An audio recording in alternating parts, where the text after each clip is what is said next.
I am participating in this program for sociology in association with Shubhra Ranjan's IAS. I shall be handling the entire paper of sociology, that is including paper 1 and 2.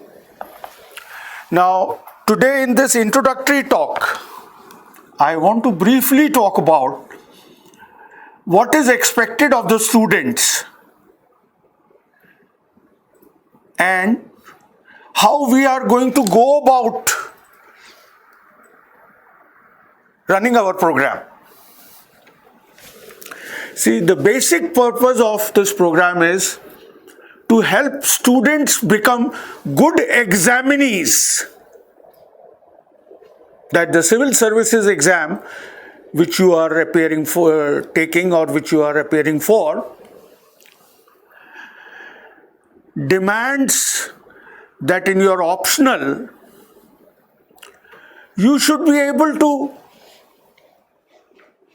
score at least 300 marks or 300 plus. And let me tell you honestly that it is not only possible, it is absolutely feasible if you take care of a few things and provided you fulfill two prerequisites. One, that you are comfortable with English language. That means you can write grammatically correct, simple English. Secondly, you have a minimal interest in social issues. You read with interest in the newspaper any news or article that's concerned Indian society. And of course, not only Indian society, but society elsewhere as well. So if you have this basic interest and the minimal linguistic capability, then what is required of you is that you should have total conceptual clarity about the topics given in the syllabus, and that would be my basic endeavor. I would be focusing on ensuring conceptual clarity for the students. I shall be covering around 95 to 98% of the syllabus, because I presume that you already know, but otherwise let me tell you that now, though there are 5 questions to be attempted out of 8 questions in every paper, these 5 questions are broken into 19 parts. So you are actually answering 19 questions. One. Secondly, that is why we need to cover at least 95% of the syllabus. Secondly, coming back to conceptual clarity, every question is a very specific question and it demands an absolutely specific answer, where the raw material of sociology has to be molded as per the slant of the question. And therefore, you should treat sociology as a necessity and not treat it as a virtue. What I mean by treating sociology as a virtue, that simply knowing and pouring out sociology in your answer sheet will not get you marks. This is what, for lack of any more appropriate term, I have decided to call Lord Hanuman approach. That it is said that Lord Hanuman was asked to get a herb called Sanjeevani, but he did not know how to identify that herb. So what he did was he carried the entire mountain with him. Now, very sincere and honest students appearing for the UPSC exam, they also follow this approach. If they lack conceptual clarity, they memorize entire sociology and pour it out in the answer sheet, and at the end of the day they don't get marks, in spite of the Herculean effort that they go through. So therefore, You should have a total conceptual clarity. And that would be my entire effort.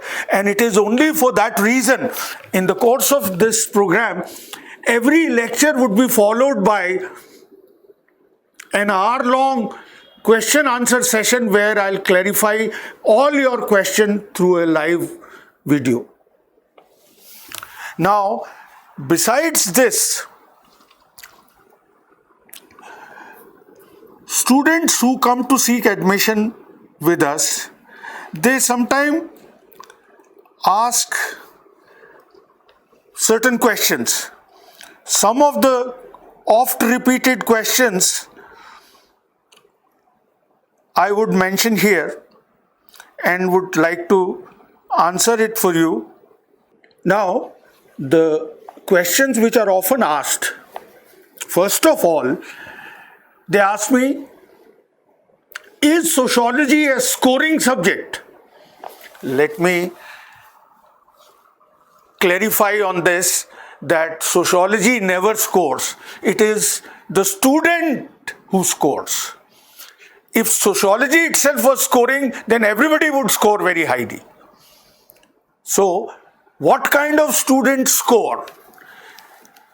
And in this context, people also ask, can those people who do not have a background in sociology during their college education, can they also score well?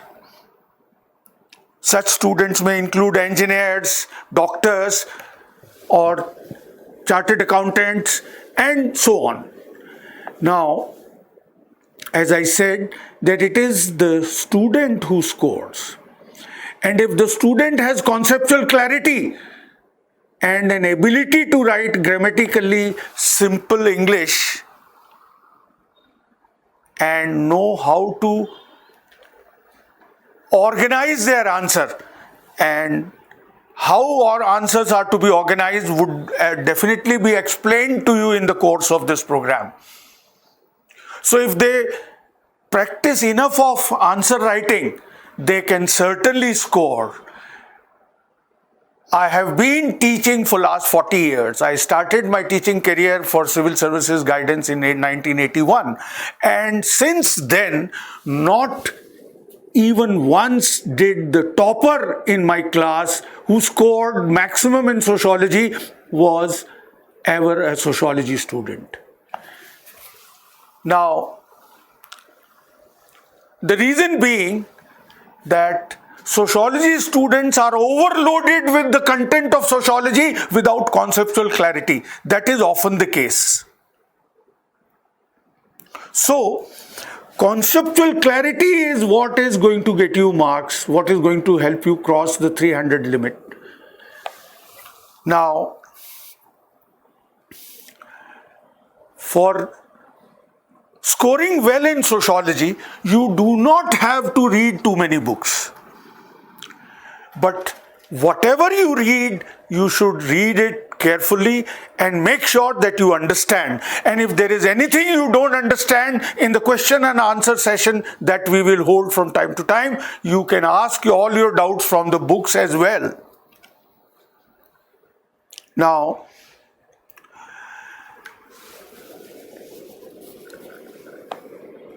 once we have covered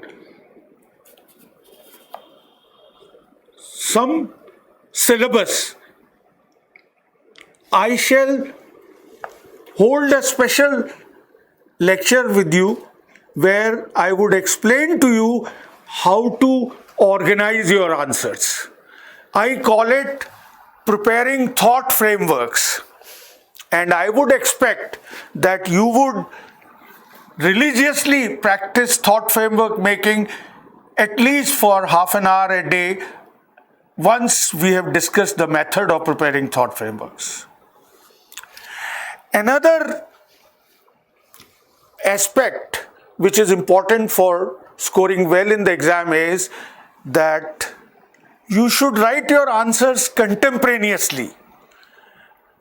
Most of the thinkers that we have in sociology syllabus, paper 1, they lived and died more than 100 years ago. Their ideas are 100 years old, century old ideas. But you are writing answers in today's time. So you should be able to relate those ideas to contemporary society. And broadly speaking, there are two kinds of contemporary societies. One we call the developed societies and the other we call the developing societies. Because in some respects, these societies are quite different. So you should be able to relate sociological concepts to these societies. And this you can do when you read newspaper and come across social issues. And what are the important social issues you will anyway discover when we proceed along with the syllabus. So these social issues you should be able to, you should try to relate it to the concepts that you come across in sociology syllabus.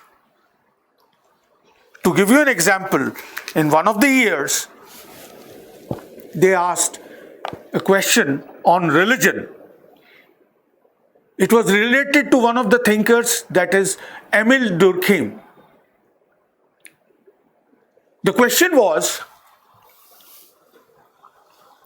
how far is Durkheim's views on religion, how far those views are relevant to Asian societies in contemporary world? So you should be able to relate the ideas of Emil Durkheim that you have studied in the lecture to contemporary Asian societies. They can also ask you how are they relevant to American society or developed societies. So while preparing thought frameworks, you should also practice this, that trying to relate the sociological concepts that you read and studied in the syllabus to the contemporary societies. And as I already mentioned, that you should mold your ideas according to the demand and the slant of the question. These are very important things. This you will be able to do well once you practice thought frameworks. So I hope I have sufficiently emphasized on the need for your practice of making thought frameworks by these examples and by my repeated suggestions. Now, this was about what is expected of you.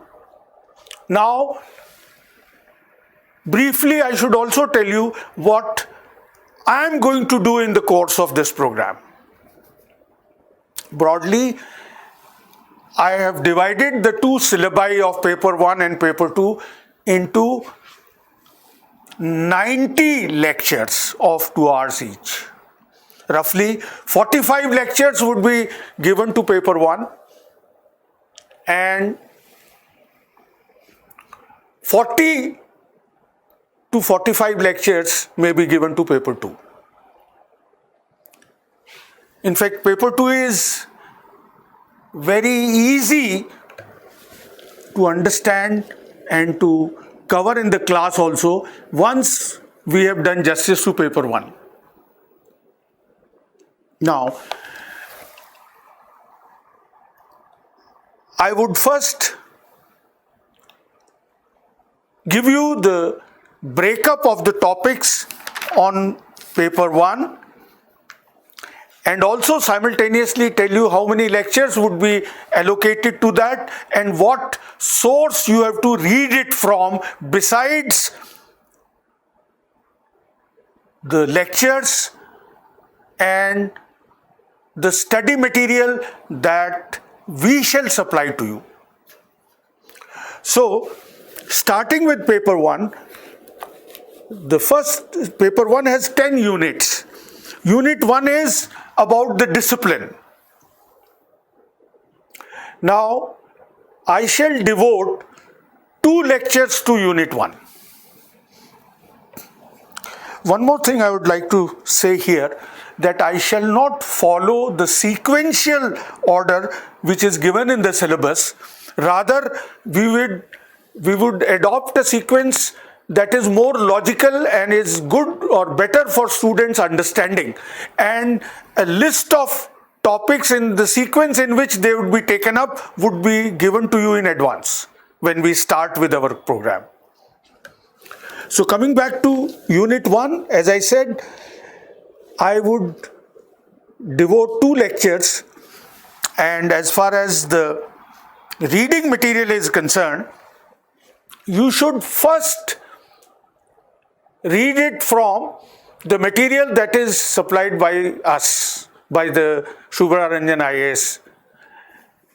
And along with that, you can consult this book by T.B. Bottomore, Sociology, A Guide to Problems and Literature. Now, in this book, the first chapter is about the emergence of sociology.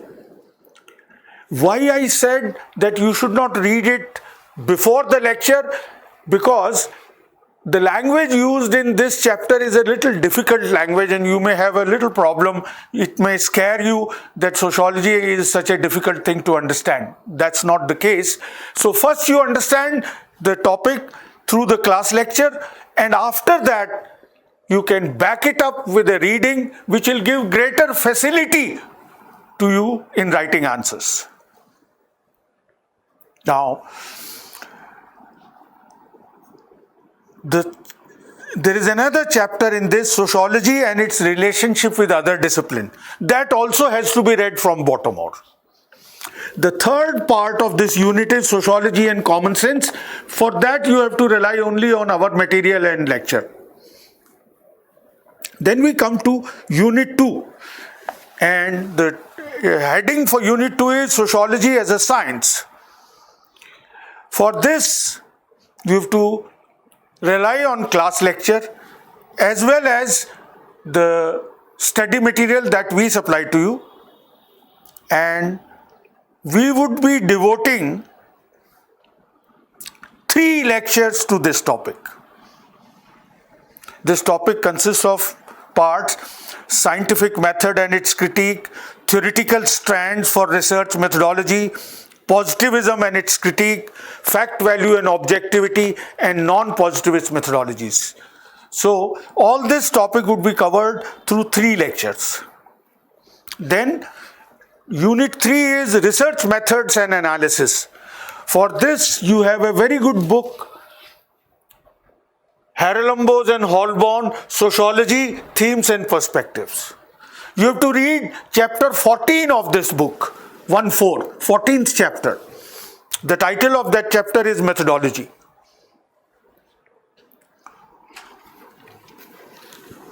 Now, then we come to Unit 4. The title of that unit is Sociological Thinkers. We have 6 thinkers in our syllabus: Karl Marx, Emil Durkheim, Max Weber, Talcott Parsons, Robert Merton, and George Herbert Mead. Now, I in my lectures will also take up some other thinkers which are not mentioned in the syllabus but which are essential to understand these thinkers which are given in the syllabus 1. Secondly, sometimes even UPSC asks questions on those thinkers, which is actually a practical joke on the students that they have not mentioned their names in the syllabus and yet the questions are asked on them. So for these reasons, it is important that we briefly at least know about those thinkers as well. Now, those thinkers I'll cover very briefly. But for Karl Marx, I'll devote at least 3 lectures. For Emil Durkheim, I'll devote 4 lectures. Max Weber, another 4 lectures. Talcott Parsons, also 4 lectures. Merton, 4 lectures. And Mead was a decent fellow, so we devote only 1 lecture to him, because he wrote so little that we can easily cover in 1 lecture. So in all, we would devote about 25 lectures to thinkers, and this indulgence that I am doing is to ensure that you really understand what thinkers had to say. If you understand thinkers, 60% of the first paper is over. You would be able to easily handle that. Now, as far as the reading material is concerned, for this there is chapter 15th in Haralambos, Sociological Theory, that you have to read. And in addition to this, the institute will also supply you study material on at least 5 of these thinkers. For Mead, we would not be giving you study material because it's so well given in Haralambos. And also, if you feel like, you can read the chapter on Mead from another book, Sociological Theory by George Ritzer. The chapter on George Herbert Mead and Symbolic Interactionism by George Ritzer. Then we move on to topic number 5 or unit number 5 in paper 1, that is social stratification and mobility. For that you have to consult only Haralambos, and I would take up this topic in the course of 4 lectures. There are some bits in this topic which are not covered well in Haralambos, so that would be taken care of by the class lectures. Otherwise, Haralambos is good enough. Then you have topic 6, work and economic life. Strangely, this topic is not at all touched by Haralambos. So, for that you will have to rely entirely on the class lecture. Then, in fact, I will be rather slow in my class lecture also, and I will dictate things to you so that you can take down notes while listening to the lecture, and in the question answer session, live question answer session, you can clarify if there are any doubts.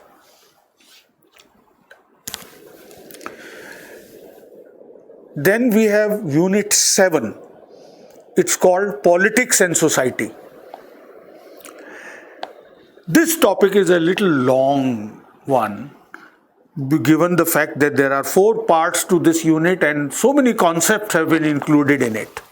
So you have to consult the chapter on politics in Haralambos, and for some parts which are not in Haralambos, you have to rely on the class lecture.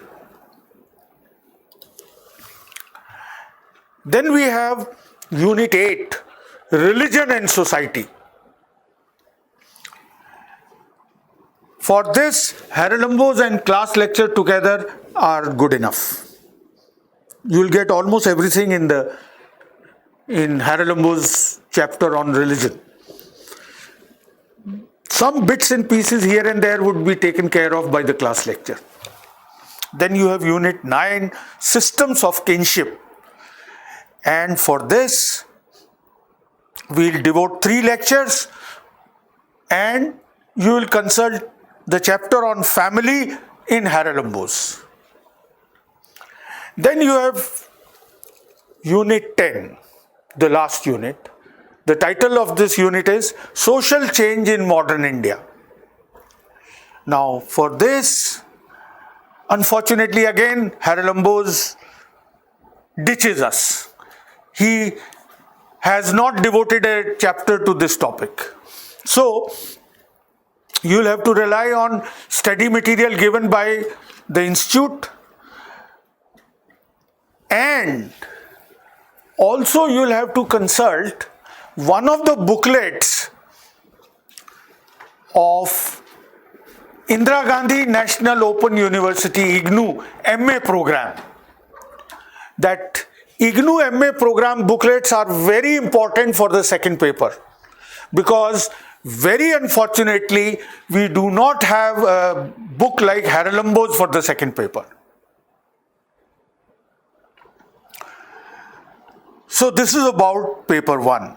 And on this topic, on social change in modern India, the last one which I said, I shall be devoting 4 lectures. Then we move on to paper 2. Now, paper 2 demands a general familiarity with Indian society. And for that, therefore, I would suggest some background reading.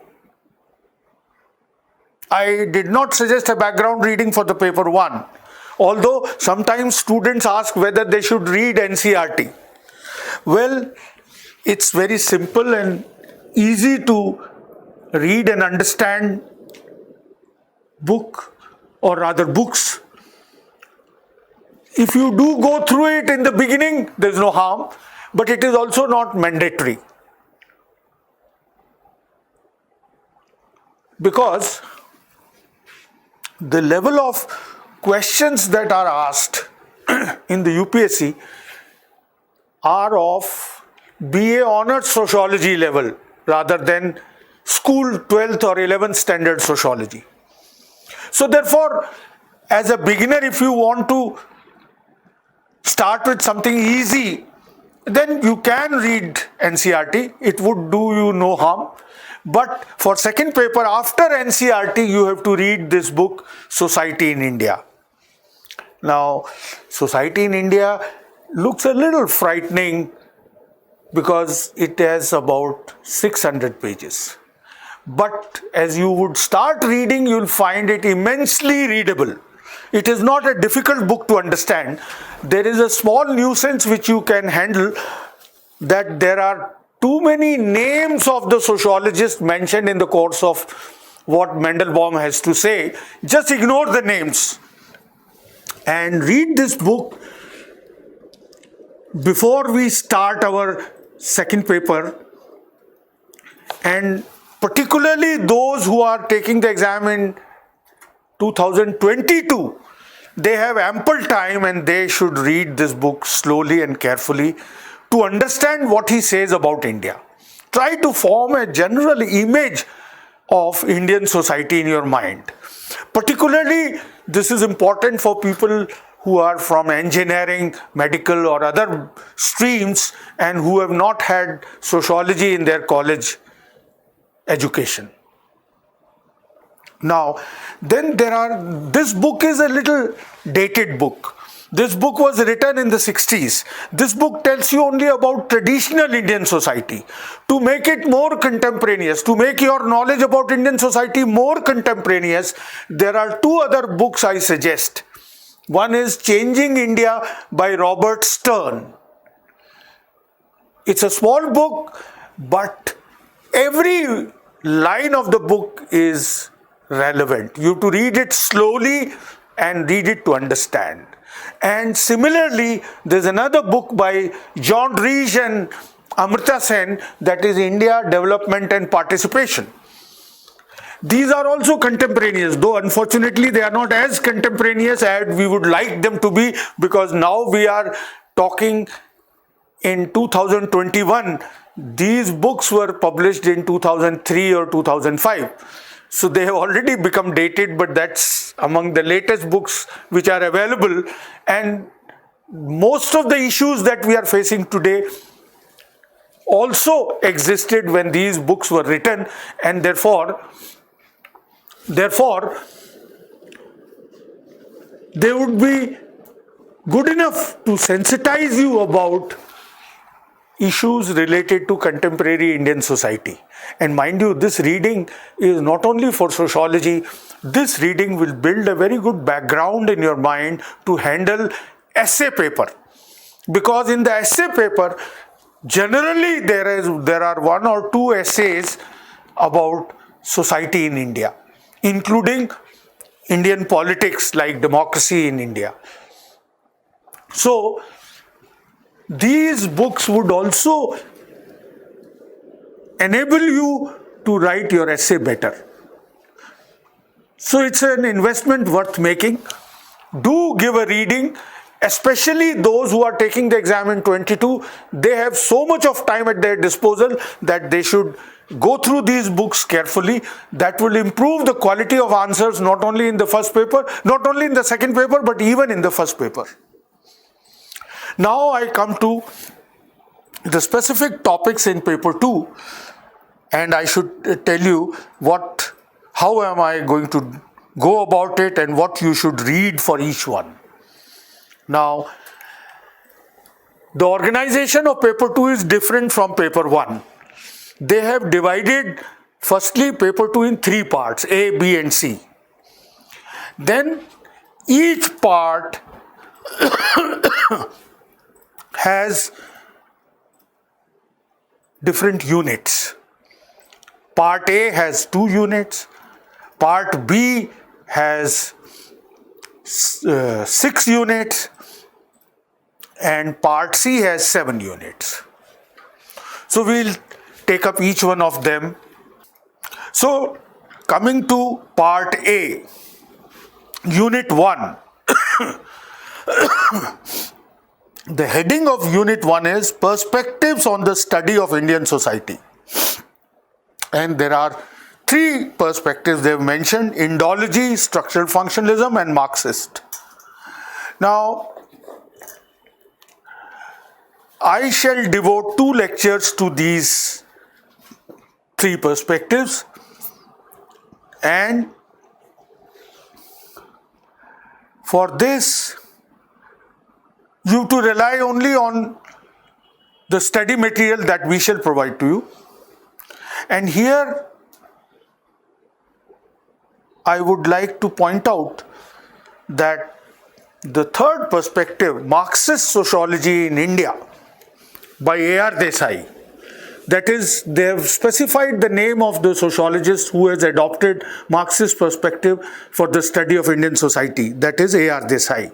Now in the Unit 2, they have mentioned another heading, that is Social Background of Indian Nationalism. This is precisely the heading or the title of the work of A.R. Desai. So when I cover A.R. Desai's Marxist sociology, I would also simultaneously cover social background of Indian nationalism. Along with this, I'll take up some other works of A.R. Desai also, like India's Path of Development and so on.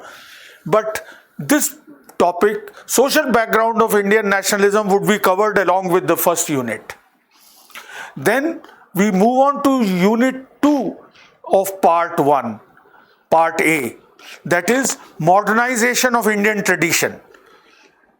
This is based on Yogendra Singh's work, and I would recommend that don't read Yogendra Singh's book, which is there with the same title, Modernization of Indian Tradition, because it's too voluminous and it is too difficult to understand.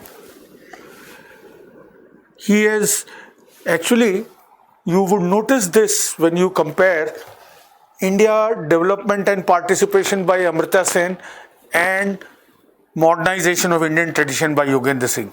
More matured scholar, simpler is his language. This book was written by Yogendra Singh at the early stage in his career, and therefore it is too jargonized, loaded with too many technical terms which are not really needed. So this may be a discouraging factor for you if you start reading Modernization of Indian Tradition beforehand. After attending the lecture on this, where I'll try my best to simplify it to the level I can, then if you want, you can consult that book, Modernization of Indian Tradition. Then the third and fourth unit are social movements. Now, the gentleman who framed the syllabus for paper 2 has mentioned social movements twice in the syllabus. One as movements under colonial period and social reform movements, and then all other kind of social movements are given under another heading in Part C, that is social movements in modern India. So since we are going to cover all the social movements in modern India in Part C, So I shall not take up these social movements under Unit 2 of Part A. I hope I have clearly conveyed myself. I have not confused you. If I have confused you, you can ask me as part of the questions later on. I'll clarify it still further. Then we move on to Part B. The title of the Part B is Social Structure, and Unit 1 in Part B is Rural and Agrarian Social Structure. It has two parts. One, Indian village, and secondly, land reform system in India. Now, Indian village I shall take up under this heading and devote one lecture to that. The second part, that is the agrarian social structure and land reforms, that I am going to club with another part in the paper too, that is rural and agrarian transformation in India. Land reform is an example of transformation. I don't know why they have mentioned it here rather than under transformation. So I shall be taking up under transformation. Then Unit 2 in Part B is caste system. I'll devote 4 lectures to this. As far as the readings are concerned, for Indian village, you have to read from IGNOU study material for MA program, and for caste system and various parts covered under this, you have to rely on the study material that we have to supply to you. Then there is Unit 3, Tribal Communities in India. For this, I'll devote 2 lectures, and you can rely on class lecture and the study material that we give. In addition to that, if you do want to read something on it, there is a book called Tribal India by Nadeem Hasnain. Though I am not impressed by the way he has written the book, but it is informative enough. If you feel like, you can browse through it. Then we have Unit 4, Social Classes in India. For this, you have to rely on class lecture plus IGNOU material. IGNOU material means the study material that is provided by Indira Gandhi National Open University for their MA program in sociology. Then you have Unit 5, Systems of Kinship in India. And for that, we shall devote 3 lectures. And as far as the readings are concerned, you can read from the study material that we give to you plus IGNOU booklets. Then you have Unit 6, Religion and Society. Unit 6 of Part B. For that, you have to rely on the class lecture, and there would be only one lecture. We would be able to cover the entire thing in a single lecture, and that alone is good enough. Then you move on to Part C. The heading for Part C is Social Change in India. And it has, as I said, 7 units. Unit 1 is Visions of Social Change in India. And in that, we'll devote 2 lectures. The subunits are Idea of Development Planning and Mixed Economy. Second is Constitution, Law and Social Change. And third is Education and Social Change. Now for this, you have to rely only on the class lecture, which would be comprehensive enough. If you do attend the class lecture, I'll go slow. You can take down your notes also in the class lecture, in the course of class lecture, and that alone should suffice. Now, before I proceed further, I am reminded of one point which I should have mentioned earlier, but I forgot. And that is for every topic that we are covering in the class. And as I said, that list of these topics and the sequential order in which they would be covered would be supplied to you beforehand. You should go through the previous year's questions on that topic, and your doubts for the question hour would depend on these previous year's questions also, that you should look at those questions and see whether you can answer those questions after attending the lecture. If you find inadequacy somewhere, you can get back to me in the form of the questions during the live question hour session. So now I move on to Unit 2 of Part C, Rural and Agrarian Transformation. For that, I'll devote 4 lectures. And you can rely on the study material that is given to you by the institute. Then we have Unit 3 of Part C, that is Industrialization and Urbanization in India. Here again, I'll devote 3 to 4 lectures, and you can rely on the class lecture plus IGNOU material and the material that is going to be supplied to you by the institute. The 3 together would more than suffice for this topic. Then you have Unit 4, Politics and Society. I shall be devoting 3 lectures to this.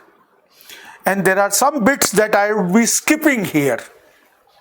As I said in the beginning itself, that I will be covering between 95 to 98% of the syllabus. So in the 2 to 3% that we are going to leave out, it will have some units from Politics and Society in India. Then we have Unit 5, Social Movements in Modern India. And for this, I would devote 5 to 6 lectures. And there is a book published by IGNOU for their booklet rather. That booklet covers all the social movements that are there in the syllabus. So, maybe we should supply that booklet to you through our tablet course. That will work out how that booklet can be made available to you, because actually it is MA study material for political science course in IGNOU. It is not there in the MA Sociology course, but it covers all the social movements which are mentioned in the syllabus. Then we have Unit 6, Population Dynamics. For that, I'll devote 3 lectures, and you can rely on class lecture. Plus, there is one book which is easily available, that is Population Studies by Bhende and Kanitkar. Population Studies by Bhende and Kanitkar. Selective reading from that book would be enough along with the class lecture to handle any question on this topic. Sometime later on, I would point out the pages that you need to read from this book. As I said, the entire book is not to be read, only few pages have to be read. This book is otherwise very easily available in India. It's published by Himalaya Publication someplace in Bombay. Then we come to the last unit, that is Challenges of Social Transformation in India. And for that, you will rely on the study material and handouts that we will give in the class. It is an assorted topic. So many problems related to social change are clubbed together. They do not make one coherent unit, but it's a collection of various small pieces or bits. So for this, you can rely only on the class lecture and the handouts or the study material that we give to you. So that is about the way we are going to go about this course and what you should be consulting. Now, as I mentioned earlier also, I am repeating that do read social issues in your newspapers, particularly Hindu and Indian Express. They are good source of information. And all the social issues, because sometimes they ask questions on contemporary issues. Like one of the years they asked the question on Me Too movement. They also asked question on farmers' agitation in India. So contemporary questions are also asked. So therefore social issues in the newspaper have also to be followed carefully. So this is all I wanted to tell you in this introductory lecture. Thank you.